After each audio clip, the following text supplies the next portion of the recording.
You're listening to another episode of the Just Go Bike podcast, powered by RAGBRAI. This is the award-winning podcast where we are all about the culture of cycling, just for the fun of it. Your hosts are Murph from the Murphology podcast and AP from Parrot Talk. With tales from all over the nation, come for the bikes, stay for the fun, and leave with a smile. And now here is Murph. Hey, that's me. And AP. Hey, that's me. Hey there, AP. How are you? I'm fantastic. Yay. I have to say, I have been getting back on the Zwift bike. Ooh, Yeah. okay. And obviously, I have been pedaling from the summer because I want to continue my streak. Yeah. So I have been doing my 3.5 miles per week every week. But I'm getting back into it. I guess I'm starting my RAGBRAI 53 training. If you want to put it that way, but yeah. I got to get back on the bike. I got to get some miles in. So, and I don't know that we've mentioned this. We probably have, but why do you have to maintain your streak? I want to maintain my streak, which means riding every single week for at least 3.5 miles, because it means that I get a little animated squirrel in the pocket of my jersey as my avatar rides on Zwift. So it's just entirely fake internet points. Yes. But, now that I have the squirrel, I got kind of used to having him around with me like my little buddy. Yeah, so I can't go back. Yeah. I have to keep the streak alive. And of course, samesies for me, Yeah, right? And yeah. I was on Zwift a couple days ago, and somebody was kind of at the same speed as me. I didn't know who they were, but they'd kind of go ahead. I'd go ahead. It was, one of those deals. They also have the squirrel. Oh. So I felt like they were, we were buddies, but... Yeah. Okay, so this is a great segue. Possible controversial topic. AP, is trainer riding considered real riding? Like, do those miles count? Well, to me, yes, they do. Are they really the same as getting miles out on your bike in the wild? I just don't know. I feel like this year for RAGBRAI 52, I trained for the pre-ride almost exclusively inside on a trainer. Mm-hmm. And it's a smart trainer, so it has like different resistance and things. But, I didn't feel as prepared for the pre-ride as in previous years because I can't get myself to ride on the trainer for more than about an hour. Oh. And so I'm not prepared in that you need to be on the bike for 5-6 hours on a RAGBRAI day. Mm-hmm. So yes, you do get in shape, but you don't quite get what you get out of riding outside. Mm-hmm. If that's my answer. All right. Well, what do you think? Well, I say heck yes, they count, because it's just like a weird topic, because who cares? Right. And who do they count for? Well, they count for me because that's me maintaining or increasing my fitness. And I always think it's so weird when people occasionally will ask me, oh, how many miles have you ridden this year? And I'll be like, oh, here's my number. And after that, many will follow up with, oh, are those indoor or outdoor miles? I'm like, who cares? I mean, right? I will say my answer would always be a mix of both, and I would not probably be able to tell you exactly how many were in each category. Yeah, me neither. It tells you in the app what you have done over time, but like just off the top of my head, I have no idea. I just ride both. Yeah. I enjoy both. Yeah. But I also will say a Zwift ride for me is much more intense. I get, the sweat's pouring out. It's a game, but you're actually literally pedaling. So I'll be doing a lot more aggressive riding that way. But It is a little bit shorter than you mentioned. And a lot of my bike rides, especially this time of year, are what I call junk miles, because we're just like going to a restaurant or a bar. And, like taking our time and you're joyriding. Goofing around. So anyway, but it's, to me, it's like, it's not like I'm cheating, not going outside. It's just different. Yeah. Well, and in Iowa, you only get so long to ride outside. So to say that trainer miles don't count is kind of selling yourself short, because it's months of the year where many people ride indoors only. Yeah. I mean, some crazy people like you ride outside all year round, but we don't need to go into that part. So speaking of indoor miles, you and I are ramping up to get our Zwift group rides going again. Yes. So clearly we both have been Zwifting on our own, but it's time to get those group rides back. And will you remind me the name of the group? Because I feel like we've changed the name. Yes. And In our little script here, it says, if you're a Swifter, we're not Taylor Swifters, we are Zwifters. So just get that clear. But look for the group labeled RAGBRAI LIII. So RAGBRAI 53, okay, and join that. So then once you're in that group, you'll be notified when we have upcoming virtual rides, and we'll start scheduling them on a regular basis. Yeah. My goal for it this year is to try to have a little bit more of a regular schedule for the ride so people can expect them. Last year, we just kind of did them randomly. So we'll see how that pans out. Yeah. And if you're not into Zwift, maybe check it out. It's a subscription-based app, so you do have to pay for it each month. Or, maybe we'll be outside sometime and we'll throw it on the podcast and tell you guys you can ride with us. Yeah. This is not sponsored in any way. It's just an app that works for us, and I get a lot more out of it than just riding on the trainer on my own. So yeah. All right. Well, let's get to today's episode. All right. So many of you were already there in real life, but for those that couldn't make it to our Just Go Bike live show, you're in luck. That's right. We recorded our live show and recorded it so that it's actually, you can listen to it in a podcast version instead of being in the audience. Yeah. Back in the olden days, Murph and I used to tour around the state of Iowa, hosting similar speaking series to these, where we'd have people from all over the city that we were visiting to come and give a short little speech to an audience. It's so fun to be back doing that kind of thing again. We're going to have more of these Just Go Bike Lives around the state as 2026 goes on, or begins and then goes on. So stay tuned for more information. Hopefully we'll be coming to an area near you so you can come and see what it's all about. But all the speakers for this first one were so good. Yeah, they were super quick. We had Scott Matter from the Dream Team. We had the gals from the Iowa City Bike Library. We had Scott Sumter from Bike Iowa and /Travel Iowa. And /Cyclocross. Yep.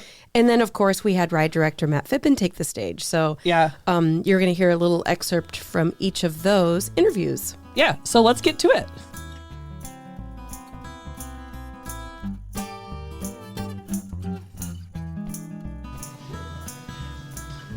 Well, welcome, everyone.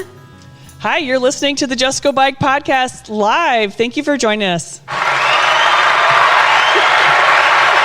So we have some pretty cool guests that are going to come up on stage and talk. But first, we're going to talk, right?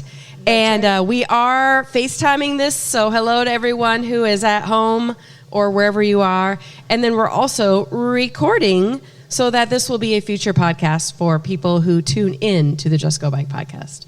So raise of hands. Is there anybody who's never heard of the Just Go Bike podcast? Really? Oh my gosh. Well, welcome. Okay, well, welcome. I'm Murph and I'm AP. We're the co-hosts of the podcast. And we're going to tell you a little bit about it. Yeah, the Just Go Bike podcast is all about cycling culture just for the fun of it. So we talk about the more, playful side of cycling. We don't talk about what gear you really need or what chain ring ratios you should be using. And I don't really know what my wattage is, but we will talk about the favorite beverage we had along the way or if I saw any turtles or things like that. Yes. And it's probably pretty obvious, but we are powered by RAGBRAI. And so here we are at RAGBRAI headquarters. Thank you all for coming. Pretty cool. Yeah. And we do quite a few episodes along the way for preparing for RAGBRAI, giving you sneak peeks as to what you can see for RAGBRAI. So we do talk about serious things as well. Yes. Right now, we post an episode every single week. So I think it's on Fridays for the most part. And then there are 2 times a year where we do a podcast every single day. And dare I say, we won an award for doing that. Yeah. So we'll podcast every single day during the route inspection ride. Oh, thank you, everyone. Thank you. Oh, my gosh. The crowd's going well. Yeah, we podcast every day during the route inspection ride, which is where we test the RAGBRAI route, us and a team of several others, experts who ride the route and make sure that everything is safe and good to go on the RAGBRAI route. And we also make sure the towns are prepared. We test the pie. We answer questions that the people from the towns might have. And it's a really fun time. And so we want to share that with everyone as we go. And the other time that we podcast. And the other time is actually during RAGBRAI. So is there anybody here that's never done RAGBRAI?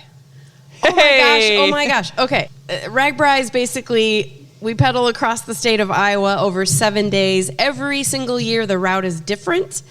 And so we find out what the route is at the end of January. And that's kind of for us when the cycling season really kicks off, even though we might not be biking outside because here we are in Iowa. But we start doing a series of indoor bike training events that other people can join us. It's through an app called Zwift, which we'll talk about later. But when RAGBRAI actually happens, we are recording an episode every single day. So I ride my bike all day, just like you guys do. And then we somehow connect and talk about the day, talk about people. Sometimes there's a nonprofit that will want to take the microphone. Riders will want to talk.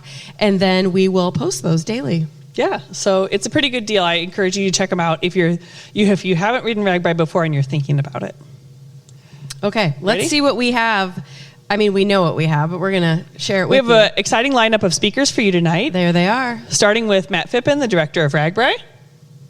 Scott Matter, who is the executive director of the Dream Team. And then we'll speak briefly. That's us, Murph AP. Yep. And then we have Audrey and Katie from the Bike Library. So we're really excited to have them to tell you all about what they do. And then we will end our speaker series with Scott Sumter. He is from Bike Iowa / Travel Iowa. And if you haven't, after we're done tonight, make sure you stop up in our back parking lot. He's got his trailer set up where he sells merchandise on one side, but then promotes Iowa and all the cool things that you can do by bicycle or just if you're vacationing in the state of Iowa. Yeah, it's kind of a cool deal. Oh, now we get to talk about ourselves. All right. Do you want me to talk about you or should you talk about you? You talk about me. All right. This is AP. Oh my God, the crowd is going crazy. Okay. Andrea Parrott, she also goes by AP. She's been riding RAGBRAI since age 12. How crazy is that? Your parents have been riding forever. Your whole all the parrots, a bunch of birds are on bikes riding. Anyway, she started working at RAGBRAI since back in 2012, and here she is still today, 2025. Yeah. Wow, crazy. She is co-host of this very podcast, the Just Go Bike podcast, which I've already bragged about that we are award-winning. Pretty cool. She's never met a Scotcheroo she didn't like. I would eat one right now. And I think if everyone is native to Iowa or is currently in Iowa, you know what a Scotcheroo is, right? Is there anybody that does not? Are you going to tell us you don't know what a Scotcheroo is? This guy is going to say no to every question we ask. Are you going to say no to everything? Okay, all right. Well, tell them what a Scotcheroo is. A Scotcheroo is a sort of a peanut butter butterscotch Rice Krispie bar with chocolate on the top. Yeah. It's delectable. You would love it. Yes, I wish now we could just have a Scotcheroo and be like, and here's your sample. Yeah. All right. Anyway, AP's perspective, RAGBRAI is about family. That is common sense. Summer camp for adult and a unique way to see Iowa when you're doing it at 10, 12, 15 miles an hour. All right, now I get the pleasure of introducing Murph, who is my co-host. Oh, you guys. Oh, stop. Oh. All right, so she's been a RAGBRAI rider since 1998, and I don't know how to do the quick math, but it's a lot of RAGBRAIs. That's a lot, yeah. Yeah, so she's the host of a second podcast called the Murphology Podcast. I encourage you to check that out. It's about bike touring, so really interesting stories from all across America, the world, dare I say. Yeah, and different people who have toured. I did an episode of a guy who was biking, I believe, in Africa, and he literally got trampled by an elephant and lived to tell about it. It's a crazy story. And he was so casual about it. Yeah. Like, oh, and then this elephant, he was coming at me, and I thought, gosh, I think that elephant's going to... Anyway. Yeah, it's a good one. Okay. So, and she's also a co-host of the award-winning Just Go Bike podcast, as we have said ad nauseum. In 2022, this woman biked across the United States. Yes, I did. On my bicycle. Okay. So, Murph's perspective is that she's experienced RAGBRAI in many ways. She's been a bagger. She's done RAGBRAI with us as an employee. I mean, really, you name it, Murph has ridden RAGBRAI in that style. Mm-hmm. So, she also agrees that RAGBRAI is all about family, and RAGBRAI and Just Go Bike are a perfect match. Perfect match. I agree. Okay. Okay, now who's in the house? Apparently we have, his name is George over here. He's never done RAGBRAI. He doesn't know a Scotcheroo. We are so thankful that you're here. Okay, All right, yay. you got one going for you. Right. This is my first time in the state. Really? Welcome. It's not my first time. Oh, not your first Well, time. welcome Okay, back. Okay. I know that there's several people that will raise their hand, but raise your hand if you've ever been on the Just Go Bike podcast. Oh my God. Wow, What? a lot of people actually. That's a good amount of people. So thank you. And maybe the people at home will put in the show notes the links to all of these famous people's episode. Yeah. Also, way in the back there is Mr. Tony Burnett. And what are you doing here, Mr. Burnett? Hanging out. He said just hanging out. He said just hang out. What company are you with? My company is Bike Rags Apparel. Custom gear bags. Okay, so custom apparel, company name is Bike Rags. If you're here live, you can grab some free swag back there. If you're at home, look up his website. Yeah. Okay, all right. You know him, well, maybe you don't know him, but he is the man that decides our route every year. He's the man that is behind all of this. Mr. Matt Phippen, our RAGBRAI Director. Tony's the loudest clapping back there. Thank you, Tony. All right. Well, thank you for joining us tonight. Thank you for coming to RAGBRAI HQ. As they said, I am the ride director. This, for us, is our end to our cycling season. So fall ride is how we end our year.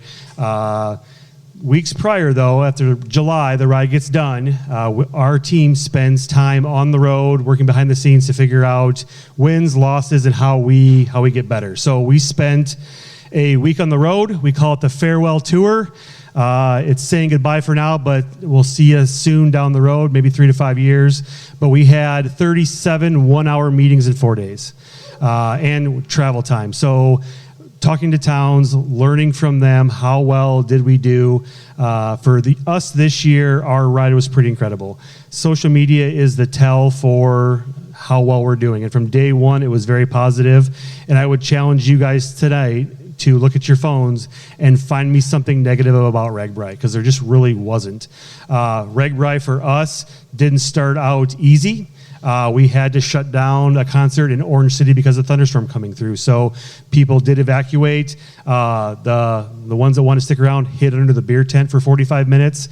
Once we got the all clear, the band ended up staying an extra almost hour to play a little bit longer, and Orange City had an amazing day.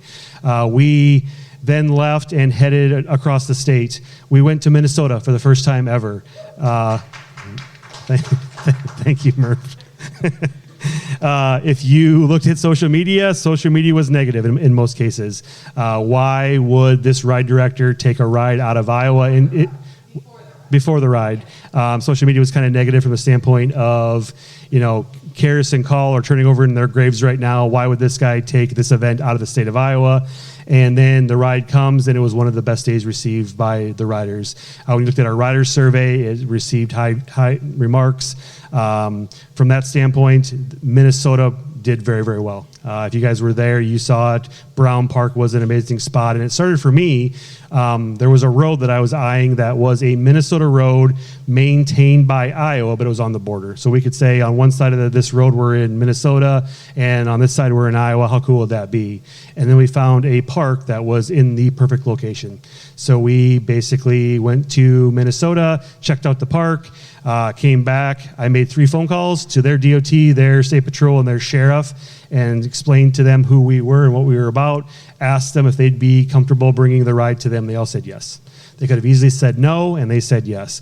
I don't think they knew what they were saying yes to, but they were saying yes. So we treated Brown Park in Minnesota as a pass-through town, so they received all the funding that RAGBRAI gives to those communities. So if you don't know, RAGBRAI gives $50,000 to our overnight communities $10,000 to our meeting towns and $5,000 to every pass-through town. Because we treated Brown Park as a community, they received $5,000. Because Brown Park was in a county, they split $5,000 between the sheriff's department and the troopers, so money stayed there to be able to do the job. The team at the end was super excited about that, but obviously they're really stressed. Their law enforcement worked with our law enforcement because our troopers cannot physically go into Minnesota, and their troopers cannot come into Iowa. So we dropped them off at the state line. Their troopers picked us up and brought us into Minnesota for 15 miles and then handed us back off to our team. Overall, a very great day, very well received. We then had headwinds, windy Wednesday. So if you remember that day, 15 mile an hour sustained headwind for 70 miles. We knew that if we didn't find ways to change our SAG system, it was probably going to be front page news because it was also going to be the day that the weather was going to pop and it was going to get hot. So we worked with Forest City, was able to secure 4 school buses, and we turned our SAG system into a super SAG, which is semis and school buses. We think that over the course of a week, we were able to SAG 800 people. So that could have been 800 people that were still left on the route somewhere. We would normally close the route at 6. I think we were off the roads by 7. So the overall day was great. In Iowa Falls, high-fiving, and then a thunderstorm came through and dropped torrential rain in a matter of minutes. We have pictures of 2 full-size grown men sound asleep on their inflatable air mattresses floating in their campsites. Because the water came up so fast. Navigated those that day, moved into the rest of the week, and ended up going to Owine, seeing my hometown, and dipping tires in Guttenberg. Overall, a fantastic week. But what we learned was the towns did all the small things right. All the things that makes Iowa so special, and the Iowa Nice factor was huge everywhere. So if you're that rider living in the suck of 15 mile hour headwinds, hating life, as soon as you got to that town, they were so happy to see you, and the things they did to welcome you made the last 15 miles not that bad. And then you were able to ride another 10 miles with the same thing, headwinds, but when you got to that town, you were able to still just push through because of what the towns did. I don't have my board over here, but for our team earlier, I wrote all the facts that we found. We had churches making $18,000 in profit. We had a school system selling showers and food that made over $35,000 in profit. And it's just across the board, just amazing experiences in every community going forward. 1,945 steak sandwiches in one town. They were pretty happy about that, selling them at $8 a pop, so you can do the math. We had a kids group that was selling root beer floats. They sold over 1,000 root beer floats. They were super excited about that. But everything that was basically out there, if you were famous pie ladies, your pie didn't last long. Pie was sold out in every community. The pie that was bought from the Hy-Vees were there, but all the homemade pies were all gone. So it was really, really cool to see the riders show up for these communities. So we wrapped up. We talked to the towns. Towns are in a good spot. Right now we're talking through all our partners and our sponsors. DOT is committed to helping us again next year, State Patrol. They already have the route, so we've already kind of shared where we're going next year. I will not tell you where we're going for next year, but it is in the works right now. The goal that I have is everything secured and done by December at the absolute latest, and then we will announce the 8 overnight towns in January. So we're in a really, really good spot. We did lose Ann Lowry and Laura, 2 staples, 2 pillars to this ride. So we're trying to find some bodies to fill those roles, which you don't replace those 2 very easily. So super excited. This team has been training all week. We call it our RAGBRAI Summit. So from Wednesday to today, we've been talking through every aspect of our business, putting plans in place. We kick off our fall ride tomorrow, and then after that, we take a couple days off, and then next week we are full steam ahead. So thank you for being here. We look forward to introducing RAGBRAI 2026 for you. Have a great night, and we'll see you down the road. Thank you, Matt. All right, our next speaker is Mr. Scott Matter. He is the executive director of the Dream Team. Scott, you going to come on up? Thank you so much for joining us tonight. Wow, what a great applause. Thanks for the opportunity to AP and Murph and everybody at RAGBRAI for the opportunity to talk about Dream Team. How many of you are familiar with the Dream Team? Man, we still haven't got him. Well, again, thank you for the opportunity. For those that aren't familiar with the Dream Team, what is Dream Team? Dream Team is a nonprofit, all-volunteer organization that mentors youth. Most people that do RAGBRAI think of us as a cycling organization because all of our activity revolves around cycling. So we definitely are a cycling organization, but what we're really about is helping young people between the ages of 12 and 18 prove to themselves and the rest of the world that they can do really hard things. And then teach them a process for accomplishing, in this case it's writing RAGBRAI, that they can use to take on and accomplish any big life goal that they have, whether it's going to college, getting that apprenticeship, whatever that big life goal is. We help them learn a process that they can leverage for those things. I tried to do something a little unique tonight because a lot of you have heard me speak or heard me on our podcast or Just Go Bikes podcast. So tonight we're going to try out something for me new. What is Dream Team by the numbers? So let's see how this works. I might need some help with more applause, but here we go. 29. Anybody have an idea what 29 means to Dream Team? 29 is the number of years since the person that had Matt Phippen's job 29 years ago, Jim Green, everybody knew him as Greenie, started Dream Team. And the story is that he went to the bicycle ride across Georgia, went down to Georgia, and during that trip saw a group of youth that he decided he wanted to start in Iowa with RAGBRAI.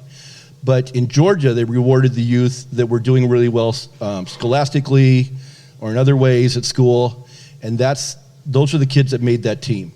We do a little bit differently in Iowa. We try to find kids for our team that wouldn't have an opportunity to do something like that without an organization like Dream Team. And our process, which I'll kind of walk you through, has not changed in the 29 years that we've been around. We've evolved a lot of ways, but our basic process, which I think is the kind of magic of Dream Team, has not changed over that time. 66. 66 is the number of youth that started in our program last year. I just mentioned how we've evolved over the years. The first year for Dream Team was 5 youth that made it across the state of Iowa. And one of those members of the team from 1997 came back and spoke to us at an event we did last January. It was pretty cool to have, her name is Gabrielle, to have her come back, and she brought her son to hear her say a few words at our event, which is pretty cool. But 66 is for us, that was a big jump last year. That was about a 40% jump over the highest previous year. So that's a lot of kids that are learning how to train to do RAGBRAI. 54. I think that's my next number. 54 is the number of youth that actually got across the state of Iowa with Dream Team last year. Our largest previous year was 38. So our total camp, our total group for RAGBRAI was just over 100 people. And we're going to talk about how they did, but that was a lot of people to do RAGBRAI for us. 12. 12 is the youngest age that somebody can join Dream Team. And I'm going to say more about her in a second, but one of our team members is here tonight, Inez. Inez, stand up for a second. Yeah, big applause for Inez. There you go. Wow, bringing the house down, as of course she is. Go ahead and have a seat, Inez. Inez joined us when she was 12. She's now done 3 RAGBRAIs. She's probably grown at least a foot since she joined us 3 years ago. So proud of her. But this year we had several members of the team that were 12, including Trig, who was recruited by Inez, goes to St. Joseph's Middle School, and Trig does not turn 13 till around Christmas this year. Youngest ever member of the team, and he just flew through RAGBRAI. So again, proving who would believe that a young person that age, and he didn't struggle at all. He just skated through it. Pretty amazing. But our kids they can stay in the program, and most of them, about 75 to 80% of our kids, do return after the first year and stay with the program. They can stay until they graduate from high school. So our youth are pretty wide age difference, 12 to 18 years old. Most of the kids that join us are in the 13, 14 year range. That's probably the most popular, but we have some kids who will be doing their first year next year who are seniors at the different high schools here in the Des Moines area. 9. Anybody have an idea what 9 is? 9 is the number of youth that joined us last year who did not know how to ride a bike. So imagine the courage it takes when you're 12 or 13 or 14 years old just to walk into a room where you know no one and join a group and maybe your longest bike ride is 3 or 4 miles. In this case, it was kids that their secret was they don't even know how to ride a bike, how to stay balanced up on a bike. Imagine how much courage it takes to walk into that room and join at that age and then have that secret that you don't know how to ride. And what's cool is our mentors, 4 or 5 of them are here tonight, including John and Darla Shaban. I saw Brian Horsfall someplace, and Brian Kuchman is here. But our mentors are amazing. Those kids that did not know how to ride a bike when we started riding outside in April, we're keeping up with our team, those other 60 members of the team, within 2 weeks. And by the time we did RAGBRAI, they were some of the best riders out there. Pretty amazing, proving to themselves and the rest of us just how strong they are, stronger than they probably believe themselves. 21 is the number of youth that did the Century Ride this year. 21, and we only allow, just of our 66 kids, 26 of them were returning youth. We only allow our returning youth to do the Century. So 21 out of that 26, that's about, 80% of our youth chose to ride the Century Ride. 84% or something, I believe, chose to do the Century. We would have way more if we allowed our first-year members. I think that's something up for discussion in future years, but that's pretty amazing that many did it. We're really proud of them. 0 is the number of hills that were walked by members of our team, and the number of times that that's pretty cool. It's also the number of times that our youth jumped on. Matt mentioned on Windy Wednesday that about 800 people jumped on those sag wagons. None of our youth got on the sag wagons. And I'm going to say Inez's sister, Kimmy, was having a rough day that day, right? And it was family night in Iowa Falls. One night during the week with our team, the family members can come and have dinner in our camp with our youth. And we were worried that with the wind, the day being so tough, what time some of our kids would get in. We sent a car up to the last town before Iowa Falls to make sure that Kimmy got in on time so she could see her family that night. And I'm so proud of her. It's my proudest moment from RAGBRAI. Kimmy refused to get in that car, right? How amazing is that? And she finished, and when she did, there were about 250 people in our camp that night. Everybody stood and applauded. My favorite moment from this past year. Really proud of her.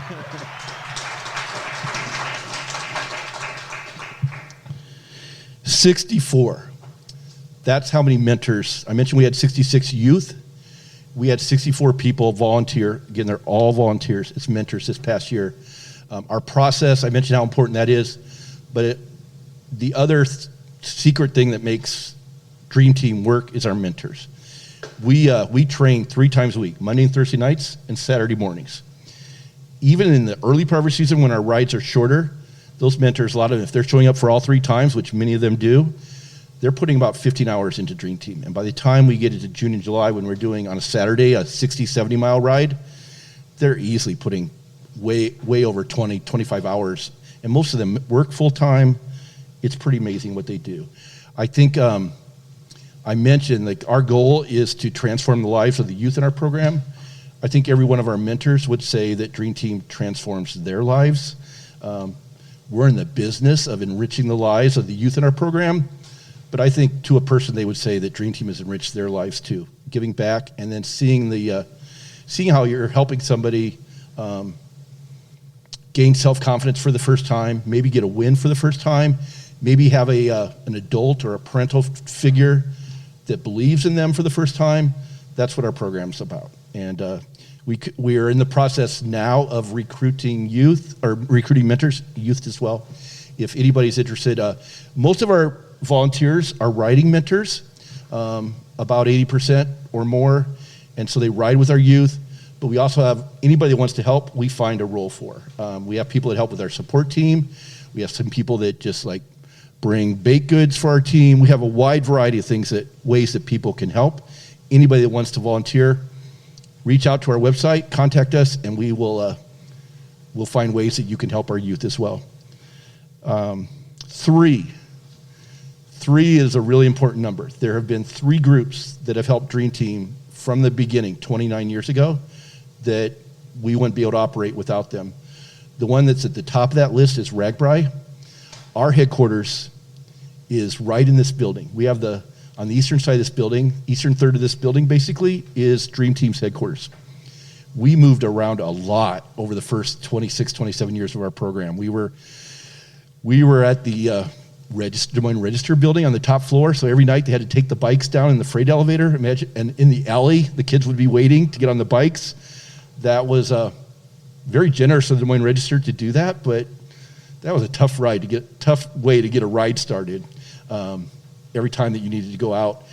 We've been in some other places. We were at the downtown Y. We were in a warehouse like where they stored fertilizer and other things. The Meredith Corporation did, and we love that place too. But to have a dedicated headquarters has allowed us to do a lot of things that we were never even able to think about previously, and that's all thanks to RAGBRAI. Us being so close, I am literally knocking on their door almost every day, asking for help with something random.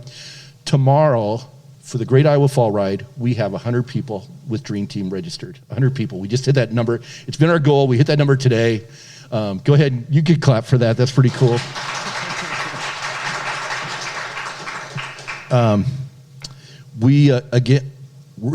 RAGBRAI is allowing all 100 members to ride at no cost tomorrow. That's amazing for our youth. It's really good. I mean, one of the reasons we get together in the fall to do rides like tomorrow's is because it's just good for our team to get together. It's good for their mental health as well as their physical health. But we're also recruiting new youth and new mentors, and it's a chance for them to experience Dream Team.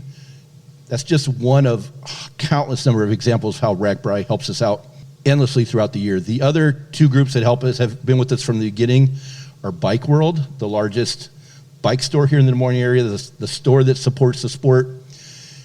Every new member of our team, every youth that joins our team gets a brand new bike. In recent years, it's always been a Trek bike. They're really nice bikes. They get a brand new bike and they get to keep it when they complete RAGBRAI. Bike World has donated about 700 bikes to young people in the Des Moines area through Dream Team over 29 years.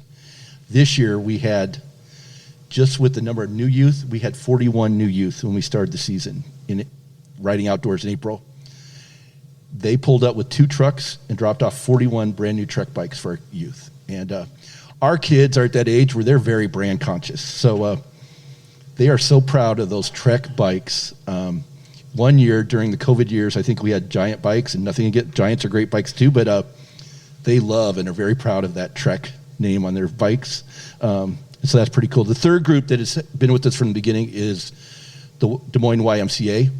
Our first month, so we start in March with our training on Monday and Thursday nights. It's cold in Iowa. Even in April when we're riding outside, it's cold. Often spitting rain.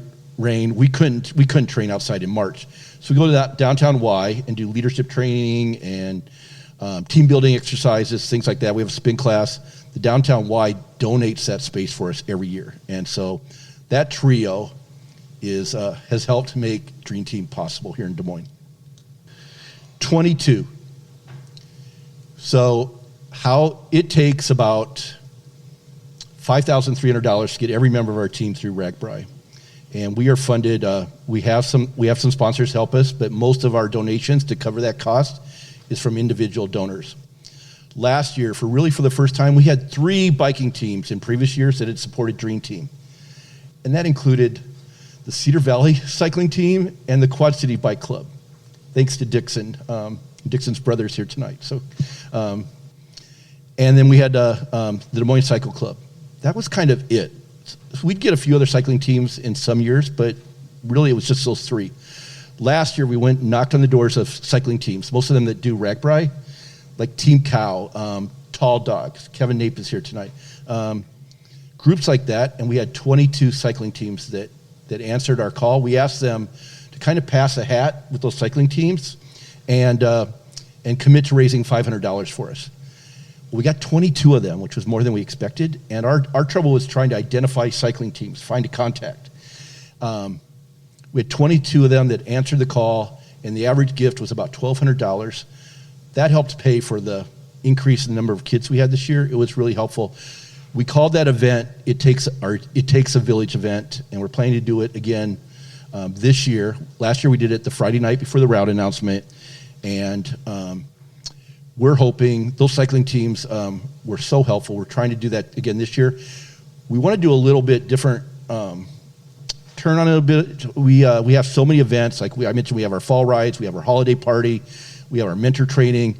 We want to give cycling teams like Tall Dogs an opportunity to sponsor those individual events and kind of be with us on some of those events, or even sponsor individual rides we do during our training season.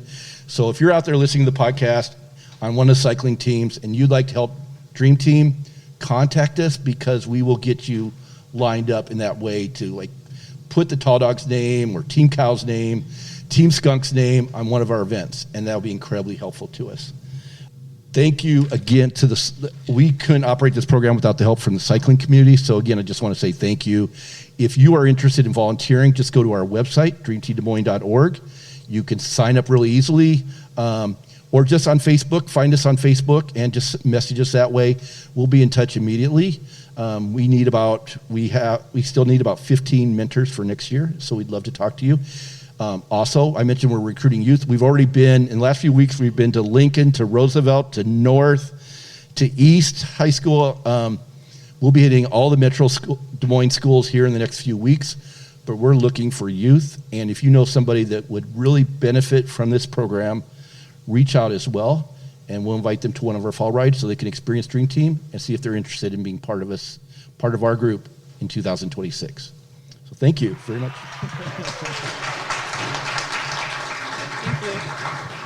I also just want to give a quick shout out to Scott Matter and the Dream Team's podcast of their own. Yeah. It's called the Moving Forward Podcast. It's excellent.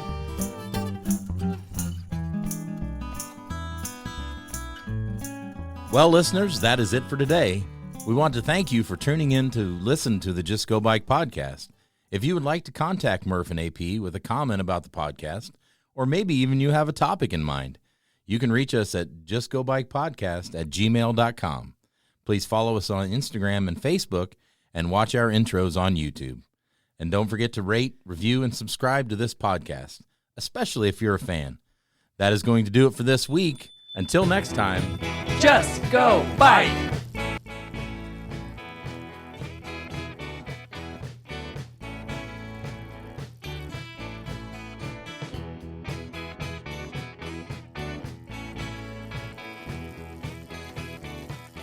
theme song by Ryan Steer, logo by Suzanne Milosevic, produced by Kathy Murphy, social media by Andrea Parrott, intro by Pumpkin. Until next time, just go bike.